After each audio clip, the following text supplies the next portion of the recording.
हम personal account पढ़ रहे थे। पर्सनल अकाउंट को भी हम 3 पार्ट्स में बांट सकते हैं। पर्सनल अकाउंट को भी हम 3 पार्ट्स में डिवाइड कर सकते हैं। किन किन में कर सकते हैं? एक तो हो गया नेचुरल पर्सन, सेकंड वन हो गया artificial person, and third one is representative person. तो 3 तरह के अकाउंट हो गए हमारे पर्सनल में, नेचुरल पर्सनल, आर्टिफिशियल पर्सनल और रिप्रेजेंटेटिव पर्सनल। ठीक है। नेचुरल पर्सनल में आपने किसे किसे रखा? हमने कल बताया भी था आपको। नेचुरल पर्सन में आप रख सकते हैं राम्स अकाउंट, श्याम्स अकाउंट,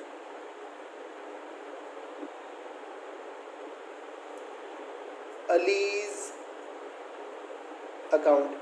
मैं अकाउंट से पहले अपोस्ट्रोफी एस लगा रहा हूँ, ये ध्यान रखने वाली बात है। ठीक है। राम्स अकाउंट का मतलब है राम का अकाउंट, श्याम का अकाउंट। राम अकाउंट नहीं है, राम का एक अकाउंट है, इसलिए अपोस्ट्रोफी एस का यूज किया गया है। ठीक है। आर्टिफिशियल पर्सन में हमने कल भी लिया था example, Devi Lal and associates, Reliance limited, ये वाले अकाउंट आप रख सकते हैं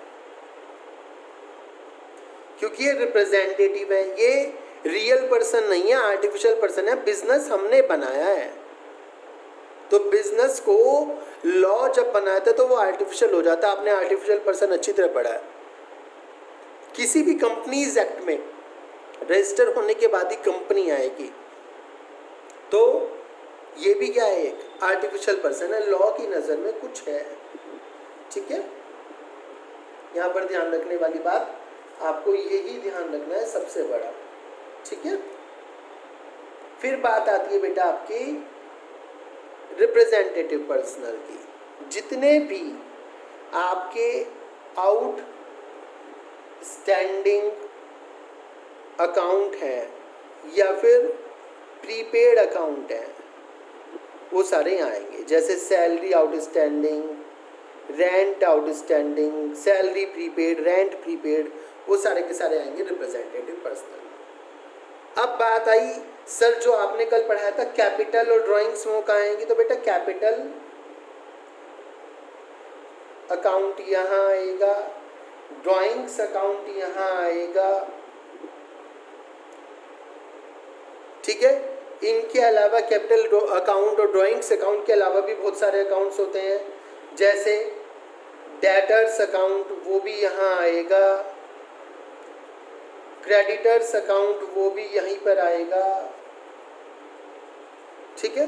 तो पर्सनल अकाउंट को हम 3 पार्ट में बांट सकते हैं, नेचुरल पर्सन, आर्टिफिशियल पर्सनल और रिप्रेजेंटेटिव पर्सनल। नेचुरल पर्सन में राम, श्याम, सलीज आते हैं। इसके अलावा कैपिटल अकाउंट, ड्राइंग्स अकाउंट, क्योंकि कैपिटल भी प्रोप्राइटर की और वो नेचुरल है, ड्राइंग्स प्रोप्राइटर कर रहा है वो भी नेचुरल है।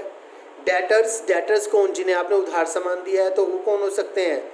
एक्स, वाई, जेड, उन सब के नाम। क्रेडिटर्स जिनसे आपने उधार सामान लिया है, वो भी सब यहीं पर आएंगे। आर्टिफिशियल पर्सन में बिजनेस, जो बिजनेस के नाम आप लिख रहे हैं वो यहाँ पर आएंगे। देवीलाल एंड एसोसिएट्स और रिलायंस लिमिटेड आपने जो बोला है, ठीक है, उन्हें आप यहाँ पढ़ लेंगे। आर्टिफिशियल जो लॉ की नज़र में कुछ है, असल में तो ये एग्जिस्ट नहीं करता, इंटेंजिबल है। इन सबको आप छू सकते हैं, इन व्यक्तियों को छू सकते हैं, इनको तो नहीं छू सकते ना। ये तो बिजनेस है, हमारे लॉ ने बनाया, आर्टिफिशियल ही है। आप जानते हैं बिजनेस स्टडीज़ जब आप पढ़ते हैं। ठीक है। फिर बात आती है रिप्रेजेंटेटिव पर्सनल की। रिप्रेजेंटेटिव पर्सनल में salary outstanding, salary prepaid, rent outstanding, rent prepaid, जितने भी ये वाले अकाउंट्स हैं जो दूसरों को रिप्रेजेंट करते हैं। सैलरी को रिप्रेजेंट करता है सैलरी आउटस्टैंडिंग, रेंट को रिप्रेजेंट करता है रेंट आउटस्टैंडिंग, रेंट प्रीपेड। तो इन चीज़ों को कहेंगे रिप्रेजेंटेटिव पर्सनल। अब यहाँ पे बात आई सर आउटस्टैंडिंग का मतलब क्या होता है? बेटा आउटस्टैंडिंग का मतलब हम पहले भी पढ़ चुके हैं। आउटस्टैंडिंग का मतलब होता है ड्यू बट नॉट पेड। मतलब आपको ये एक्सपेंस करना था, सैलरी देनी थी, ड्यू हो गई, मान के चलिए आप अप्रैल मंथ की सैलरी अपने एम्प्लॉयज़ को 7th ऑफ मई को देते हैं, हर महीने की अगले महीने की 7 तारीख को देते हैं। अब 7 तारीख आ तो गई, अप्रैल की 7 मई तो चली गई, बट आपने अब तक नहीं दी, तो ड्यू हो गई आपके ऊपर, बट पेड नहीं करी आपने, तो आउटस्टैंडिंग कहलाएगा। ठीक है। दूसरी बात है प्रीपेड। प्रीपेड, प्रीपेड किसे कहते हैं बेटा? प्रीपेड कहते हैं पेड इन एडवांस। जो आपने एडवांस में पे कर दिया, पहले ही पे कर दिया, पहले ही दे दिया, उसे कहते हैं प्रीपेड। ठीक है, पेड इन एडवांस। तो जैसे किसी एम्प्लॉय को आपने जून जुलाई अगस्त की सैलरी भी एडवांस में दे दी, जून की सैलरी भी एडवांस में दे दी, अभी तो जून पूरी पड़ी है, काम करना है मान के चलिए, और आपने आज ही सैलरी दे दी, तो क्या हो गया? प्रीपेड हो गया। और सैलरी प्रीपेड, सैलरी आउटस्टैंडिंग या रेंट प्रीपेड, रेंट आउटस्टैंडिंग, खर्चे जो भी होते हैं नॉमिनल अकाउंट्स, उन सबको आउटस्टैंडिंग प्रीपेड जब भी उनके साथ आता है तो वो रिप्रेजेंटेटिव पर्सनल होते हैं। उन सबको आप कहाँ पे रखेंगे? Representative personal. ओके, चलिए, इसमें कोई प्रॉब्लम हो आप पूछ सकते हैं। Thank you.